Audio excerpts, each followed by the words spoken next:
ನಮ್ಮ ಪಕ್ಷದ ನಾಯಕರಾಗಿರ್ತಕ್ಕಂಥ ಶ್ರೀಮತಿ ಸೋನಿಯಾ ಗಾಂಧೀಜಿ ಅವರಿಗೆ, ರಾಹುಲ್ ಗಾಂಧೀಜಿ ಅವರಿಗೆ, ಪ್ರಿಯಾಂಕಾ ವಾದ್ರಾ ಅವರಿಗೆ,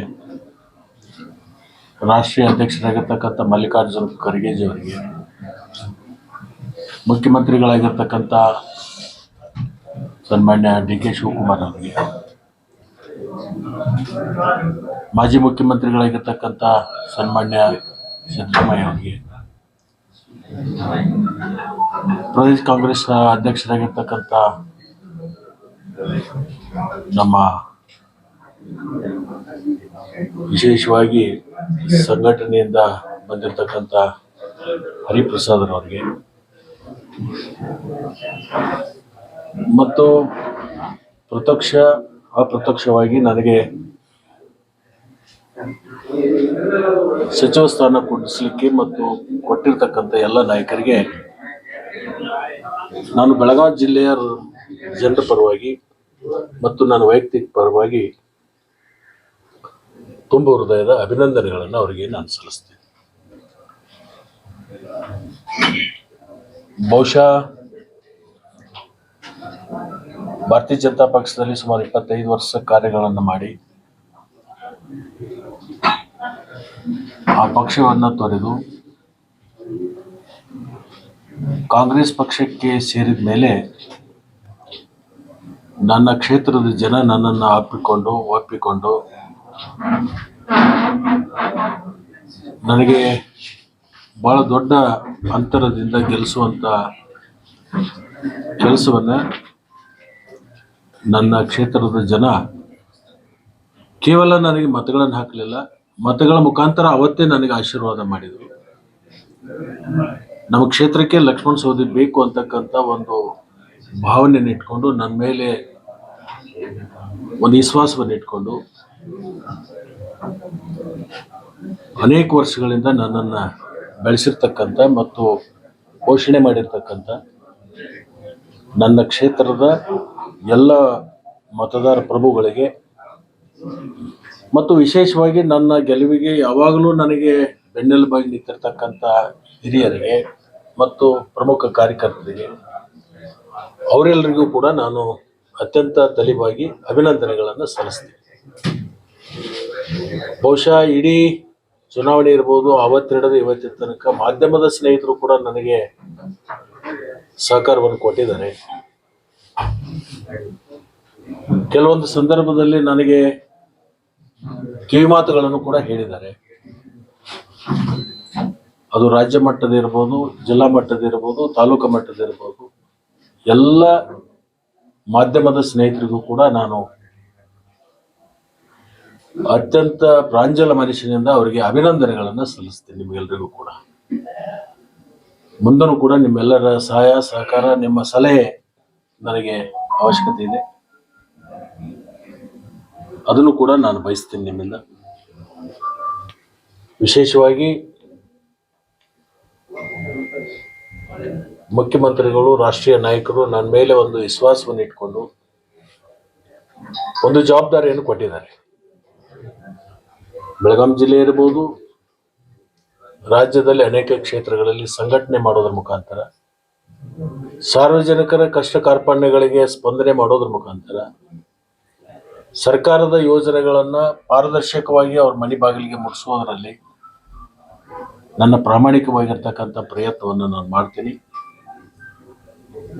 ಪಕ್ಷದ ವರಿಷ್ಠರು ಏನು ಒಂದು ವಿಶ್ವಾಸ ಇಟ್ಟಿದ್ದಾರೆ, ನನ್ನ ಮೇಲೆ ಒಂದು ಭರವಸೆ ಇಟ್ಟಿದ್ದಾರೆ, ಅದಕ್ಕೆ ಕೊರತೆ ಆಗದ ನಿಟ್ಟಿನಲ್ಲಿ ನಾನು ಕಾರ್ಯವನ್ನು ಮಾಡಬೇಕು ಅಂತಕ್ಕಂಥ ಸಂಕಲ್ಪವನ್ನು ನಾನು ಮಾಡಿದೆ. ಆ ಸಂಕಲ್ಪ ಸಿದ್ಧಿ ಆಗಬೇಕಾದ್ರೆ ನಮ್ಮ ಅಧಿಕಾರಿಗಳಿರ್ಬೋದು, ಕಾರ್ಯಕರ್ತರಿರ್ಬೋದು, ಅವ್ರ ಸಹಕಾರ ಕೂಡ ನನಗೆ ಬೇಕಾಗುತ್ತೆ. ಅವರೆಲ್ಲರ ಒಂದು ಸಹಕಾರವನ್ನು ಪಡ್ಕೊಂಡು ರಾಷ್ಟ್ರೀಯ ನಾಯಕರಿಗೆ ಮತ್ತು ರಾಜ್ಯದ ನಾಯಕರಿಗೆ ಮತ್ತು ಮುಖ್ಯಮಂತ್ರಿಗಳಿಗೆ ಲಕ್ಷ್ಮಣ ಸವದಿ ಮೇಲೆ ಇಟ್ಟಿರ್ತಕ್ಕಂಥ ಭರವಸೆ ಖುಷಿ ಆಗಲಿಲ್ಲ. ಅದು ಯಶಸ್ವಿ ಆಯಿತು ಅನ್ನುವಂಥ ಒಂದು ಭಾವನೆ ಬರುವ ನಿಟ್ಟಿನಲ್ಲಿ ನಾನು ಕಾರ್ಯವನ್ನು ಮಾಡ್ತೀನಿ. ಹೆಚ್ಚು ಅಭಿವೃದ್ಧಿ ಪರವಾಗಿರ್ತಕ್ಕಂಥ ಚಿಂತನೆಯನ್ನು ಮಾಡೋಣ. ಸ್ವಾವಲಂಬಿ ಬದುಕನ್ನು ಕಟ್ಟಲಿಕ್ಕೆ ಬಡವರಿಗೆ ಕೊಟ್ಟಿರ್ತಕ್ಕಂಥ ಯೋಜನೆಗಳೇನಿದ್ದಾವೆ ಅದರ ಜೊತೆಗೆ ಅಭಿವೃದ್ಧಿಯಲ್ಲಿ 3 ಥರ ಬರುತ್ತೆ: ಅಲ್ಪಾವಧಿ, ಮಧ್ಯಮಾವಧಿ ಮತ್ತು ದೀರ್ಘಾವಧಿ. ಈ 3 ಹಂತದಲ್ಲೂ ಕೂಡ ನಾವು ಕಾರ್ಯಗಳನ್ನು ಮಾಡಬೇಕಾಗುತ್ತೆ. ಜಿಲ್ಲೆಯ ಎಲ್ಲ ಶಾಸಕರನ್ನು ಕೂಡ ವಿಶ್ವಾಸಕ್ಕೆ ತಗೊಂಡು ಒಟ್ಟಾಗಿ ಒಂದಾಗಿ ಸರ್ಕಾರಕ್ಕೆ ಒಳ್ಳೆಯ ಹೆಸರನ್ನು ತರಲಿಕ್ಕೆ, ಪಕ್ಷಕ್ಕೆ ಒಳ್ಳೆಯ ಹೆಸರನ್ನು ತರಲಿಕ್ಕೆ ಏನ್ಯಾವ ಕರ್ಮಗಳನ್ನು ಮಾಡಬೇಕು ಆ ಕೆಲಸವನ್ನು ನಾನು ಮಾಡ್ತೀನಿ. ನಿಮ್ಮ ಸಹಕಾರ ಕೂಡ ನನಗೆ ಬೇಕು. ಧನ್ಯವಾದಗಳು. ತಮಗೆ ಸಚಿವ ಸ್ಥಾನ ಕೊಡಬೇಕಿದೆ, ಅನಿವಾರ್ಯತೆ ಆಗಿದೆ, ತಮ್ಮ ಸಾಮರ್ಥ್ಯಕ್ಕೆ ಸಿಕ್ಕಿದ್ದು ಜಿಲ್ಲೆಯಲ್ಲಿ ಎರಡೆರಡು ರೀತಿ ಇದು ಮಾಡ್ತಾ ಇದ್ದಾರೆ. ಇದನ್ನು ನಾನು ವಿಶ್ಲೇಷಣೆ ಮಾಡೋಕ್ಕಿಂತ ನೀವೇ ವಿಶ್ಲೇಷಣೆ ಮಾಡಿ ಬರೆದ್ಬಿಟ್ರೆ ಒಳ್ಳೇದು ಅಂತ ನಾನು ಭಾವಿಸ್ಕೊತೀನಿ. ಸರ್, ಈಗ ದೆಹಲಿಯಲ್ಲಿ ಮುಖ್ಯಮಂತ್ರಿಗಳು ಎಲ್ಲ ಬೆಳಗಾವಿ ಜಿಲ್ಲೆಯ ನಾಯಕರ ಸಭೆ ಕರೆದಿದ್ರು.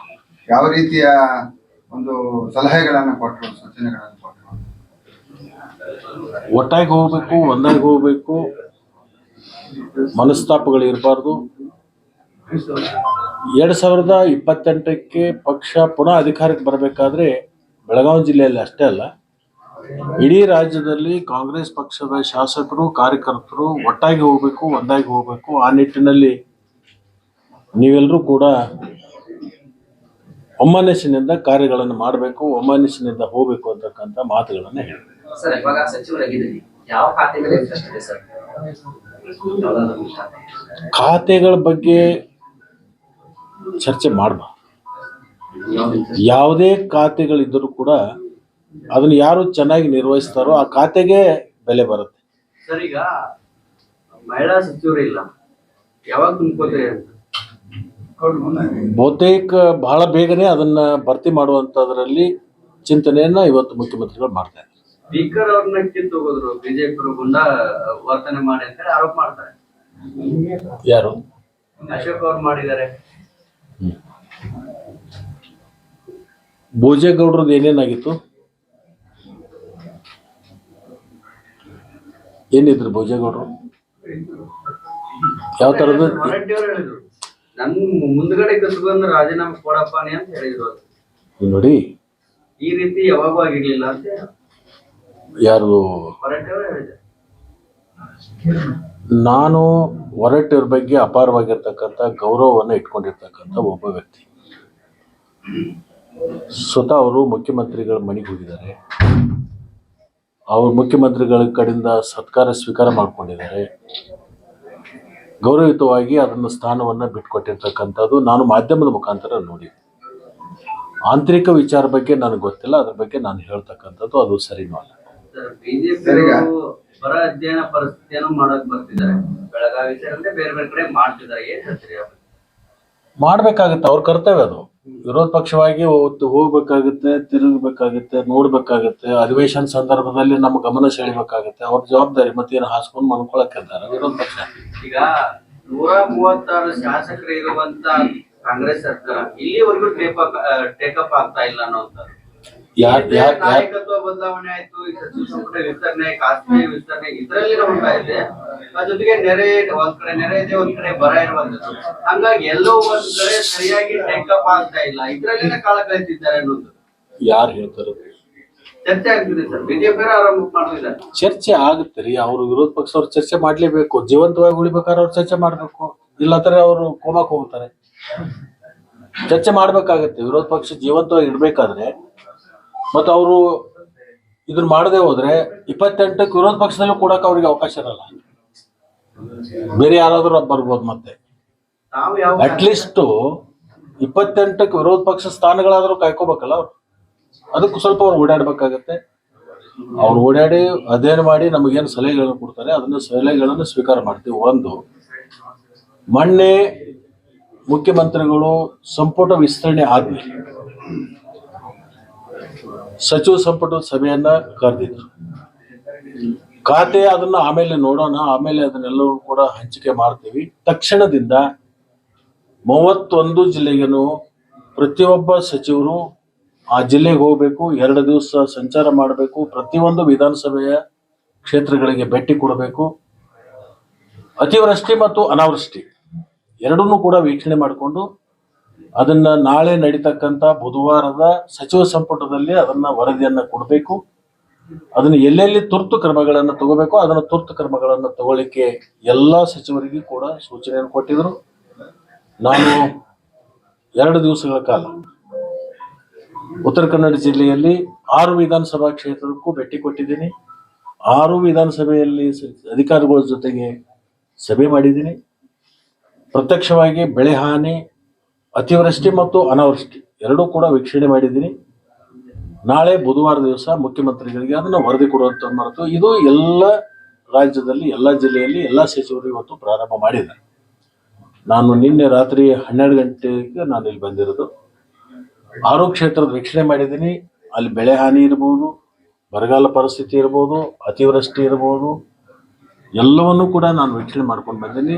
ಅವರು ಟೇಕಪ್ ಆಗಿಲ್ಲ ಅನ್ನೋದು ನಾವೇನು ಶುರು ಮಾಡಿದ್ವಲ್ಲ, ಇದಕ್ಕೆ ಪರ್ಯಾಯವಾಗಿ ವಿರೋಧ ಪಕ್ಷ ಮಲಗಿದೆಯಲ್ಲ, ಏನ್ ಮಾಡ್ತಾ ಇದೆ, ಜೀವಂತ ಇಲ್ಲಲ್ಲ ಅಂತ ಹೇಳಿ ಜನ ಮಾತಾಡೋದಕ್ಕೆ ಆ ಜನರಿಗೆ ಸಮಾಧಾನ ಆಗೋಗೋಸ್ಕರ ಆದ್ರೂ ಸಹಿತ ಅವ್ರು ಮಾಡ್ಬೇಕು ಅಂತಕ್ಕಂಥದ್ದು ಮಾಡಿದರೆ ಅವ್ರಿಗೆ ಒಳ್ಳೇದಾಗಿ. ಸರಿ, ತಾವು ಸರಿಗ ಹೆಚ್ಚಿನ ವಿಡಿಯೋಗಳಿಗೆ ಪ್ರತಿಧ್ವನಿ ಯೂಟ್ಯೂಬ್ ಚಾನೆಲ್ ಸಬ್ಸ್ಕ್ರೈಬ್ ಮಾಡಿ, ಬೆಲ್ ಐಕಾನ್ ಕ್ಲಿಕ್ ಮಾಡಿ.